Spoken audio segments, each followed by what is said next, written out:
Good morning. It's April 16th, 2020. I'm Pastor Rusty. This is your daily inspo. Looking on into Matthew chapter 5, Sermon on the Mount, boy, I tell you, it's the absolute bedrock of Christianity.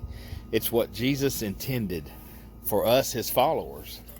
Listen to something interesting he says as we go forward. He says, "Do not think that I've come to abolish the law or the prophets. I've come not to abolish, but to fulfill.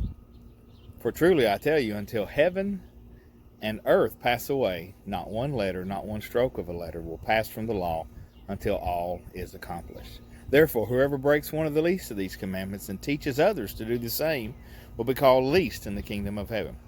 Whosoever does them and teaches them will be called great in the kingdom of heaven. For I tell you, unless your righteousness exceeds that of the scribes and the Pharisees, you will never enter the kingdom of heaven."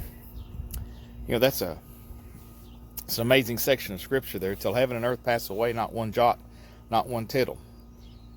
It's interesting because we Christians sometimes get into duplicity with the scripture. We want to keep some of the law, but yet we don't want to keep all of the law, because when the law says don't eat bacon, we're like, well, that doesn't apply to us today. We can eat anything because anything God created is good. But when the law says obey the Sabbath, we say, well, you shouldn't work or do things on Sunday. So we kind of mix, and then we go back to this verse: until heaven and earth pass away, not one jot or one tittle shall pass away till all be fulfilled. It's an interesting thing, though. If you go on into the New Testament, you'll see that Jesus fulfilled the law. He was the perfect sacrificial lamb. The Bible tells us that he nailed the ordinances to the cross, and he fulfilled those. So Jesus shortly did what he was talking about there. Then people say, well, heaven and earth hasn't passed away, so the law is still binding. It's an interesting study on heaven and earth and what it meant in the first century. We, post-enlightenment, when we think of heaven and earth, we always think about the cosmic, the planets and the suns and the solar systems, and just on and on and on and on and on. Yet to a first century Jew, when they talked about the heavens and the earth, not only first century, but prior to the first century, ancient world, heaven and earth was the place of the temple. It was a place where heaven met earth. It's interesting because if you'll do just a cursory study of Isaiah when it refers to the heaven and the earth, and you see that they're talking about the temple, the place where God met man.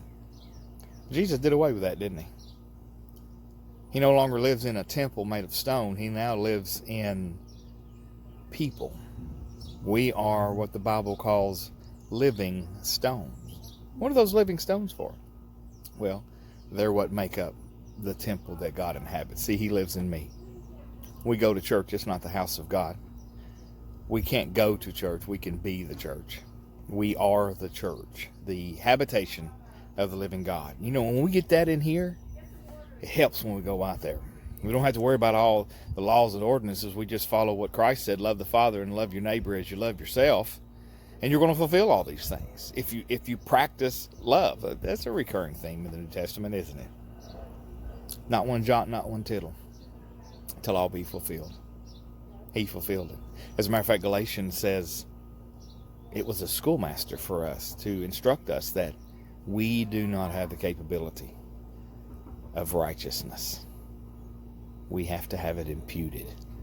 And that's what Christ has done.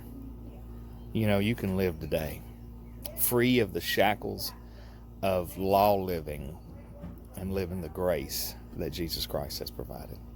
If you're forgiven, you're forgiven. If you're one of his, you're his child, and he will in no wise cast you out. That's something you can do today. You can live like a child of the King, King Jesus. Remember, this is the day the Lord hath made. Rejoice and be glad in it. I'm Pastor Rusty. I'll talk to you tomorrow.